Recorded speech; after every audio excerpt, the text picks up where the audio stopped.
Hello friends, आज हम बात करेंगे कि हमारे जो विचार हैं ये एक प्रार्थना है, मंत्र है ये। मैं ये वीडियो स्टार्ट करूं इस बारे में मैं आपको बताऊं उससे पहले मैं आपको बताना चाहूँगा कि एक छोटी सी कहानी, मुझे नहीं पता ये सत्य है कि कल्पित है, परंतु सीखने के लिए बहुत है और हो सकता है आप लोगों ने भी ये कहानी बहुत बार सुनी हो। फिर भी मैं सुनाता हूँ, आप कृपया ज़रूर सुनिएगा। एक बार एक घर था, वहाँ पे पति पत्नी था, उनका एक बेटा था और जो पति था उसका फादर था। जो फादर था उसको दमे की बीमारी थी, वो बहुत खांसी करता था। तो वो लड़के की वाइफ ने कहा कि भाई तेरा जो फादर है ना ये खांसी बहुत करता है, रात को नहीं सोने नहीं देता, इसको कहीं बाहर छोड़ाओ। वो कहता इसको मैं कहाँ छोड़ाऊँ, बूढ़ा आदमी है। वो कहता नहीं मुझे नहीं पता, नहीं तो मैं अपने मायके जा रही हूँ परमानेंट। तो उसने कहा ठीक है। तो उसने अपने छोटे बच्चे को लिया और निकल लिया अपने पिताजी को जंगल में छोड़ने के लिए। एक स्थान पर पहुंचा, उसको लगा कि भाई इस स्थान से मेरे पिताजी वापस नहीं आ पाएंगे। उसने वहाँ छोड़ा पिताजी को और कहा कि आप यहीं रुकें, मैं थोड़ी देर में आता हूँ। तो इतने में वो देखते हैं कि वो उसका तो मंतव्य था कि अब मैं भाग जाऊँ, परंतु उसने देखा कि मेरा बेटा कहाँ गया, वो छोटा बच्चा। तो इधर उधर घूम रहा था बेटा। तो उसने पूछा बेटे तो क्या कर रहा है, कहाँ घूम रहा है? कहता मैं और अच्छी जगह ढूंढ रहा हूँ। कहता क्यों? कहता अगली बार जब मैं बड़ा हो जाऊँगा, आप बुढ़े हो जाओगे, तो मैं आपको भी तो छोड़ने आऊँगा ना।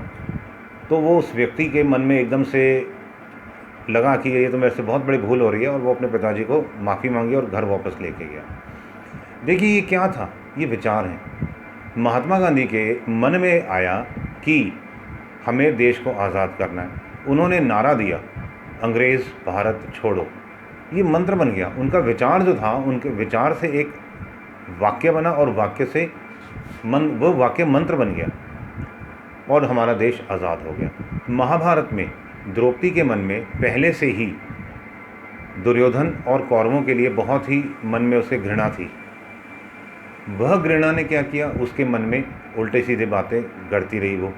और जब इंद्रप्रस्थ में पानी में दुर्योधन गिरता है, हम सब ने एक कथा सुनी है, तो स्वाभाविक रूप से उसके मुंह से निकल जाता है अंधे का पुत्र अंधा।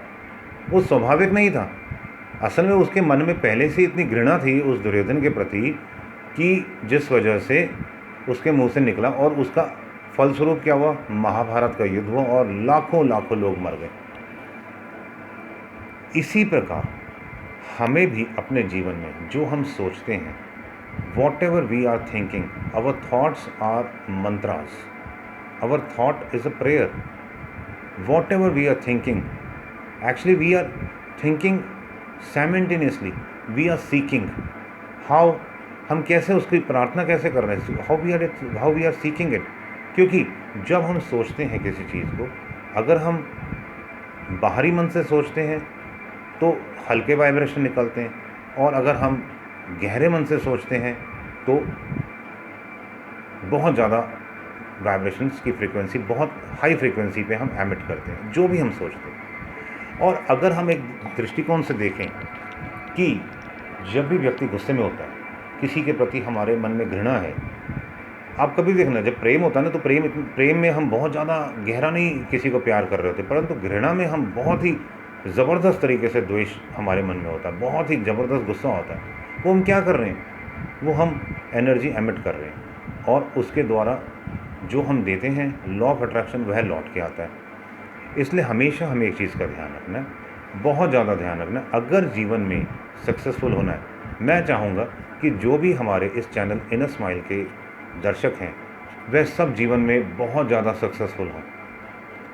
पर सक्सेसफुल कैसे होंगे, जब हमारे व्यूअर्स अच्छा सोचना शुरू करेंगे, पॉजिटिव सोचना शुरू करेंगे। जब हम सब मिलके पॉजिटिव सोचेंगे तो हमारे एनर्जी भी पॉजिटिव आएगी, हम पॉजिटिव एनर्जी एमिट करेंगे और साथ ही साथ जो हम सोचेंगे वही करेंगे।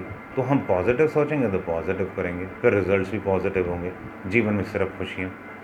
तो हमें सिर्फ पॉजिटिव ही चाहना है, हमें वही सोचना है जो हमें चाहते हैं।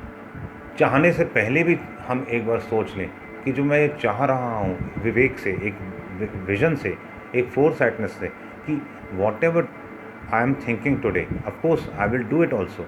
तो जो मैं आज करूँगा, जो मैं सोच रहा हूँ, और उसमें जब मैं करूँगा तो उसका एंड रिजल्ट क्या आएगा 6 महीने बाद या 6 साल बाद, जब भी। तो इसलिए जो भी हम सोचते हैं, हो सकता है इस समय हम कुछ ट्रोमा में हो, किसी तरह की मानसिक पीड़ा में हो, किसी तनाव में हो, कभी भी जल्दी से ना आंसर दो, ना आंसर ढूंढो। हमेशा पहले मन को न्यूट्रल में करो। जैसे गाड़ी है ना, बैक गियर में है, एकदम से फर्स्ट सेकंड थर्ड में नहीं लेके जाएंगे, पहले उसे हम न्यूट्रल गियर में लेके आएंगे, न्यूट्रल करेंगे, फिर first gear, second, third, fourth. उसी प्रकार पहले साधना के बल पे हमारे जो नकारात्मक विचार हैं उनको आप रोको। कैसे रोकेंगे? जब हम ध्यान में बैठेंगे। ध्यान की बहुत अच्छी अच्छी वीडियोस हैं हमारे इनर स्माइल चैनल पे। जो हमारे रेगुलर व्यूअर्स हैं उनको तो पता ही है, अगर आप नए हैं तो आप थोड़ा स्क्रॉल कर लेना, there are plenty of videos. तो ध्यान में बैठें और पहले अपने आप को न्यूट्रल करना शुरू करें। यदि हमारे मन में किसी के प्रति द्वेष है अथवा घृणा है, किसी प्रकार का क्रोध है, उसको, व्यक्ति को माफ़ कर दें। वो जो करता है उसको करने दो, क्योंकि वो जो भी कर्म करेगा वो अपना जीवन खुद अच्छा कर रहा है या ख़राब कर रहा है, उसको अपना जीवन है, जीने दो उसे।